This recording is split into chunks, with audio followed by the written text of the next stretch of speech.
पसार पर करियो यदि हाथ पसार पर अनुरोध कहूँ ककरा सकरी अनुरोध कहूँ ककरा सकरी वरदान अहाँ सो की मांगी आशीष के आस किए धरी आशीष के आस किए धरी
जननी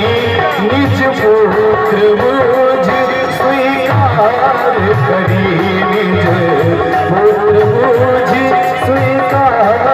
करी